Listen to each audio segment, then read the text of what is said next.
नमस्कार प्यारे साथियों, प्यारे बच्चों, कैसे हो सभी? बढ़िया हो? चलो, आज का हमारा जो टॉपिक है वो टॉपिक है what did liberal nationalism stand for. Liberal जो होते हैं, व्हाट इज लिबरल? लिबरल क्या होते हैं? लिबरल होते हैं उदारवाद, ठीक है। और उदारवादी लोग होते हैं लिबरल। सर ये होते कैसे हैं? ये कौन लोग होते हैं लिबरल? तो मैं बता दूं आपको, जो लिबरल है, लिबरल एक वर्ड है जिस वर्ड को लिया गया है लातीन भाषा से, ठीक है। लैटिन लैंग्वेज जो होते हैं, लैटिन लैंग्वेज से लिया गया है ये। और लैटिन लैंग्वेज या लातीन भाषा का शब्द है। लातीन भाषा में लाइबर एक वर्ड है, ठीक है। Liber, LIBER, Liber. और लाइबर का जो मीनिंग होता है वो होता है आजाद। तो जो आजादी के दीवाने थे, जो लोग आजादी के दीवाने थे या जो लोग जल्दी से आजादी चाहते थे, उनको हम लिबरल बोलते हैं, उदारवाद, ठीक है।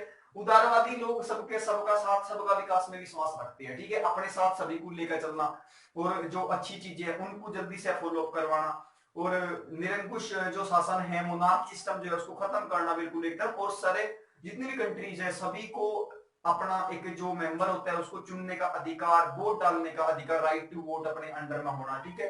वो सारी चीजें लिबरल ही चाहते थे, ठीक है। तो जो लोग देश के प्रति अपनी देशभक्ति की भावना रखते थे उनको नेशनलिस्ट भी बोलते थे। और जो मतलब अपना उद्धार जल्दी से करना चाहते थे, अपना डेवलपमेंट, अपने साथ साथ पूरी जनता का डेवलपमेंट चाहते थे, उनको भी लिबरल बोलते हैं, ठीक है। तो ध्यान रखना, what did liberal nationalism stand for. Hindi में बोलेंगे उदारवादी राष्ट्रवाद के क्या मायने थे। एक बच्चे ने कमेंट किया रखा था कि सर ये हिंदी मीडियम जो है, क्लास 10th में जो हिंदी मीडियम में जिनकी एसएसटी है वो क्या करे। तो मैं बता रहा हूँ, हेडिंग आपकी हिंदी इंग्लिश दोनों में है। मैं ट्रांसलेट हिंदी में भी करता हूँ, इंग्लिश में भी करता हूँ। तो ये वीडियो जो है, वीडियो क्लासेस सीबीएसई में जिनकी सोशल साइंस इंग्लिश में उनके लिए भी हेल्पफुल है और जिनकी हिंदी में उनके लिए भी हेल्पफुल है, ठीक है। तो अब आते हैं पॉइंट पे। In early 19th century Europe were closely allied to the ideology of liberalism. अगर हम बात करें दोस्तों, तो 19वीं शताब्दी की शुरुआत में ही, 19वीं शताब्दी 19th सेंचुरी के स्टार्टिंग में ही यूरोप ने उदारवादी भावनाओं जो थी, जो उदारवादी विचारधारा थी, ठीक है, जो उदारवादी विचारधारा थी उसके साथ मिलकर काम करना शुरू किया, ठीक है। क्योंकि उदारवादी जो लोग थे, लिबरलिस्ट जो थे, वो जल्दी से मानते थे कि जल्दी से जल्दी फ्रांस या यूरोप का कोई भी देश जल्दी से जल्दी डेमोक्रेटिक हो, ठीक है। इसीलिए फ्रांस, जो यूरोप की जनता थी, वो ज्यादा से ज्यादा किसके साथ मिलगी? लिबरल्स के साथ में मिलकर उन्होंने काम किया। और किस सेंचुरी में? 19th century. उसके बाद में द टर्म लिबरलिज्म, जो लिबरलिज्म टर्म है, जो ये वर्ड आया है लिबरलिज्म, ये कहां से आया है?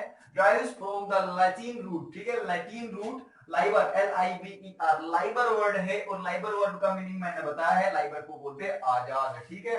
चंद्रशेखर आजाद नहीं, आजाद, ठीक है। और जो आजादी को चाहते हैं, आजादी के दीवाने होते हैं, ठीक है, उनको बोलते हैं लिबरलिस्ट, ठीक। उसके बाद आता है आपका heading number 3, liberalism stand for freedom for the individual and equality of all before the law, ठीक है। उनका मानना था, देखो अभी मैं बता रहा हूं इसके बारे में। हाँ, जैसे मैंने बताया, उदारवादी जो थे, लिबरल जो थे, वो सभी के कानून के समक्ष बराबरी और समानता चाहते थे, ठीक है। लिबरल्स जो थे, लिबरल्स का मानना था कि सभी का मतलब सभी का अपना एक कॉन्स्टिट्यूशन हो और उसी कॉन्स्टिट्यूशन के अकॉर्डिंग सारी चीजें हो, ठीक है। सभी लोग जो है उस कॉन्स्टिट्यूशन को मानना है और देश भी उसी कॉन्स्टिट्यूशन या एक संसद, एक पार्लियामेंट के हिसाब से चले, ठीक। ऐसे लोग सोचते थे और लिबरल्स की विचारधारा थी। तो लिबरल्स क्या करते थे? उदारवादी लोग अपने आप को मानते थे कि एक ऐसा देश होना चाहिए जहां का अपना एक संविधान हो और सारी चीजें संविधान कॉन्स्टिट्यूशन के अकॉर्डिंग चले, ठीक है। एक पार्लियामेंट भी होना चाहिए और पार्लियामेंट के अकॉर्डिंग सारी चीजें चले। हमें वोट डालने का भी अधिकार हो और हमें अपने जो मेंबर्स हैं उनको चुनने का भी अधिकार हो, ठीक है। तो अब बढ़ते आगे। It emphasised the concept of government by consent, ठीक है। अब इसमें मैंने बताया, इसमें इसकी सहमति से सरकार की अवधारणा जो थी ना, उस पर जोर दिया गया। लिबरल्स ने किस चीज पर जोर दिया? लिबरल्स जो थे उन्होंने जोर दिया, एम्फेसाइज किया किसको? कि जल्दी से जल्दी गवर्नमेंट बनाई जाए और गवर्नमेंट के हिसाब से सारी चीजें फॉलो कराई जाए, ठीक है। क्योंकि पहले मोनार्की सिस्टम खत्म होगा तभी तो गवर्नमेंट बनेगी। तो ये मतलब इन सारी चीजों पर जोर दिया। उसके बाद में एक constitution and representative government thought parliament, ठीक है। एक कॉन्स्टिट्यूशन, एक संविधान एंड रिप्रेजेंटेटिव गवर्नमेंट जो सरकार को रिप्रेजेंटेटिव करे थ्रोट पार्लियामेंट, किसके अकॉर्डिंग? एक संसद के अकॉर्डिंग, पार्लियामेंट के अकॉर्डिंग। तो एक ऐसी सरकार का जन्म हो या एक ऐसी सरकार बनाई जाए जो कि एक संसद के माध्यम से चले और उसका अपना एक कॉन्स्टिट्यूशन हो, ठीक है। अब उसके बाद आता है the right to vote and to get elected was generated exclusively to property owning man. ठीक है, अब देखो यहाँ पे वर्ड है मैन, MEN। अगर हम बात करें MAN, मैन माने आदमी होते हैं, जब मैन माने आदमी होगा तो यहाँ पे तो सभी आदमियों के बारे में बात की गई, तो सभी आदमियों के बारे में बात करी तो सभी, भाई एक मैन तो सिंगल होगा, और अगर हम प्लूरल में लेंगे इन चीजों को तो मीन होता है ना MEN। इस बात को समझने का प्रयास करना आप। तो यहाँ पे ये ना मानना कि स्पेलिंग गलत है, बहुत सारे है बच्चे ऐसे जिनको पता नहीं लग पाती चीजें, लेकिन फिर भी MEN ये सिंगुलर फॉर्म में होता है, सिंगुलर फॉर्म, और ये प्लूरल फॉर्म में होता है। ठीक है बेटा, आगे बढ़े चलो। अब उसके बाद आता है the right to vote and to get elected was generated exclusively to property owning man. अब उसके बाद अगर हम बात करें थोड़ी सी, तो 1 सेकेंड,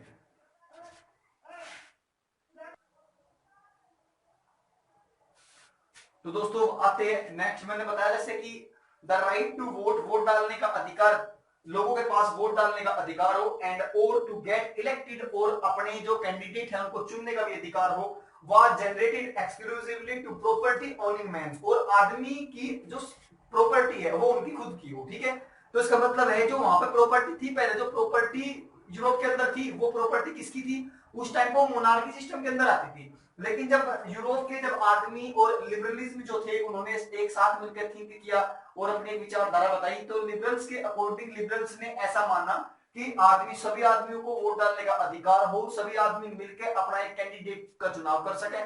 ठीक है भाई, वोट डालेंगे तभी तो चुनाव होंगे, तो वोट डाल के हम किसी भी कैंडिडेट को निर्वाचित कर सकते हैं, और उसको मेंबर बनाने के बाद में अगर उसके बाद फिर कुछ है तो उसके बाद में हर आदमी की अपनी एक पर्सनल प्रॉपर्टी होनी चाहिए, तो प्रॉपर्टी को भी जोड़ दिया।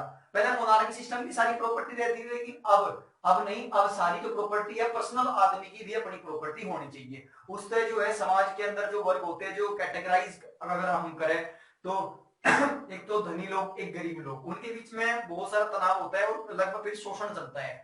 ठीक है, जो गरीब होते हुए अमीरों के यहाँ पे काम करते हैं, तो सारी चीजें देख के ही लिबरल्स जो है उन्होंने ऐसी विचारधारा बढ़ाई थी। उसके बाद आता है next,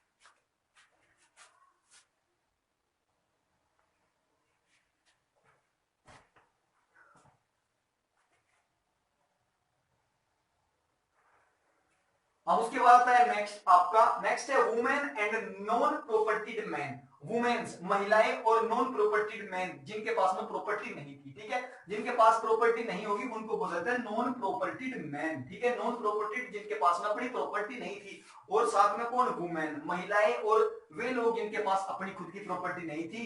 and women organise opposition movements demanding equal political rights. देखो यहाँ पे महिलाएं सामने आई, वे महिलाएं मतलब जो नीचे तबके की महिलाएं थी, ठीक है, कैटेगराइज की, तो जो महिलाएं थी वो सामने आई, और जिनके पास जमीन नहीं थी, जिनकी अपनी कोई प्रॉपर्टी नहीं थी, वो मिली साथ में, और उन्होंने भाई इनको क्या हुआ, ये साथ में क्यों है, इनको वोट नहीं डालने दिया, इनको वोट डालने का अधिकार प्राप्त नहीं हुआ। ठीक है, इनको वोट डालने नहीं दिया, जब इनको वोट डालने नहीं दिया, इनका जो फंडामेंटल राइट्स था, राइट टू वोट वाला, वो इनके पास नहीं आया, तब इन्होंने विपक्ष में एक ऑर्गेनाइज जो एक पार्टी थी वो ऑर्गेनाइज की। ठीक है, ग्रुप ऑर्गेनाइज किया। तो यहाँ पे ये सारी चीजें चली हुई थी। पहले ऐसा माना जाता था कि जो अमीर वर्ग थे, अमीर जो कुलीन लोग थे, उनको ही वोट डालने का अधिकार था, लेकिन उसके बाद में फिर लिबरल्स के अकॉर्डिंग वुमेन एंड जो नॉन प्रॉपर्टी महिलाएं, और कुछ ऐसे आदमी जिनके पास अपनी संपत्ति नहीं है, अपनी प्रॉपर्टी नहीं है, ठीक है, वो सारे इकट्ठा हो गए, क्योंकि भाई उन्हें वोट नहीं डालने दी, और जब उन्होंने वोट नहीं डाली तो उन्हें कहीं ना कहीं ऐसा लगा कि इस समाज में हमारी कोई वैल्यू नहीं है, और जब उन्हें ऐसा लगा तब उन्होंने साइड में जाके उन्हीं के अगेंस्ट एक पार्टी बनाई, और एक ग्रुप, छोटे छोटे ग्रुप्स में जो है बनाने शुरू करे, ग्रुपिंग बनानी शुरू कर दी, मान लो और अपने अधिकारों के लिए लड़ाई जारी रखी। उसके बाद में the evolution of state imposed restriction on the movement of good and Capitals. ठीक है, अब उसके बाद जो है आपका आवाज फिर जा रही है भाई, कमेंट में डाल देख लो, बताते देख लो कम से कम।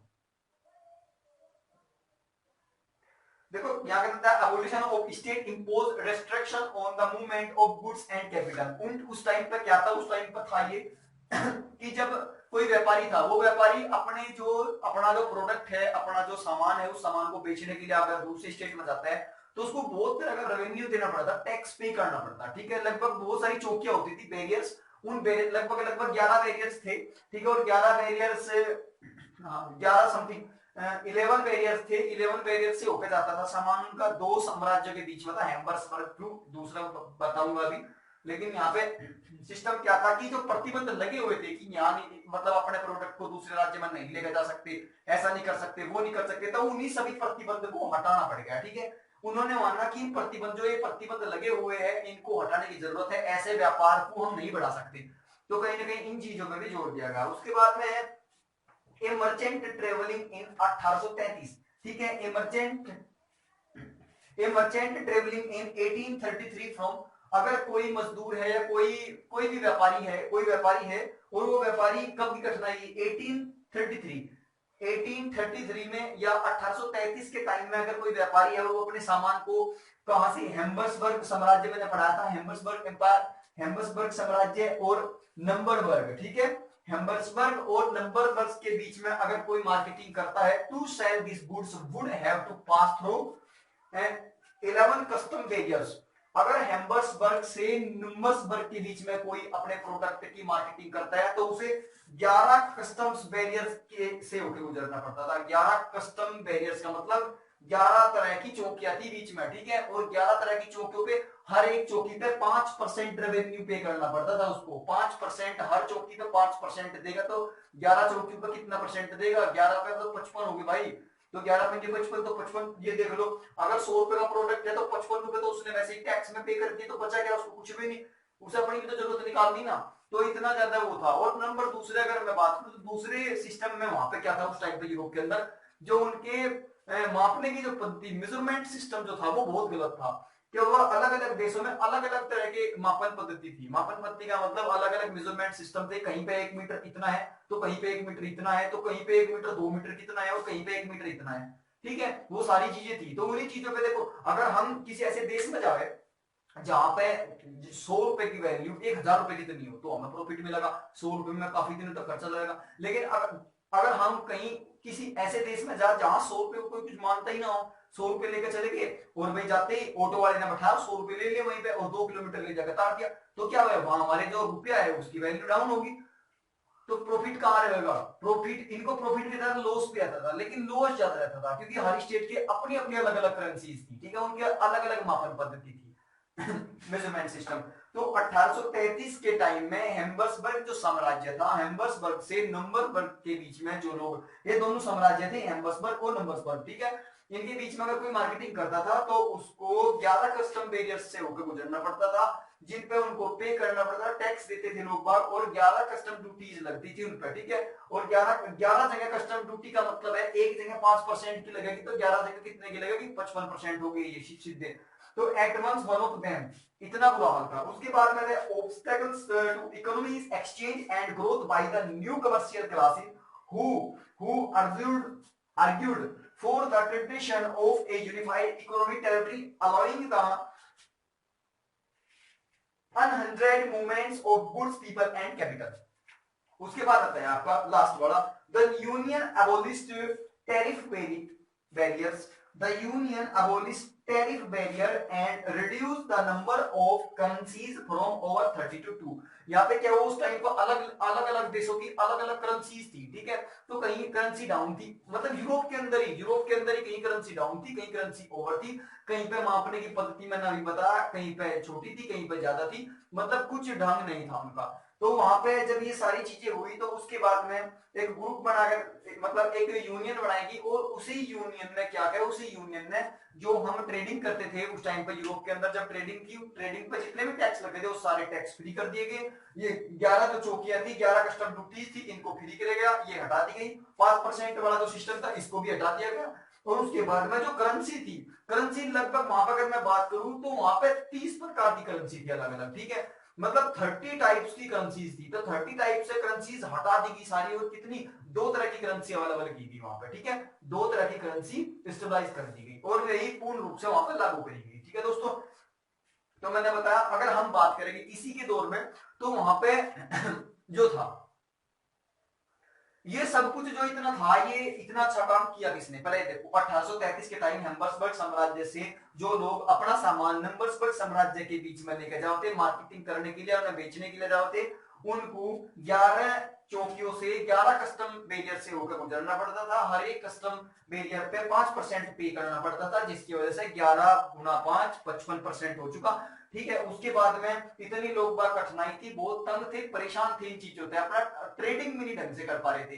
तो उनके बाद में एक ग्रुप सामने आया, जिस ग्रुप का नाम था, ठीक है, संघ जालवे राइन। ये आपकी बुक में मिलेगा। संघ जालवे राइन जो है, ये एक संस्था थी, एक ग्रुप बना के तैयार हुआ था, संघ जालवे राइन। ठीक है, मैं मिटो रहा हूं, एक बार यहाँ पे नोट डाउन कर लेना। ठीक है, हालांकि मैं कहां पे नीचे लिख दूं, ठीक है, संघ जालवे राइन।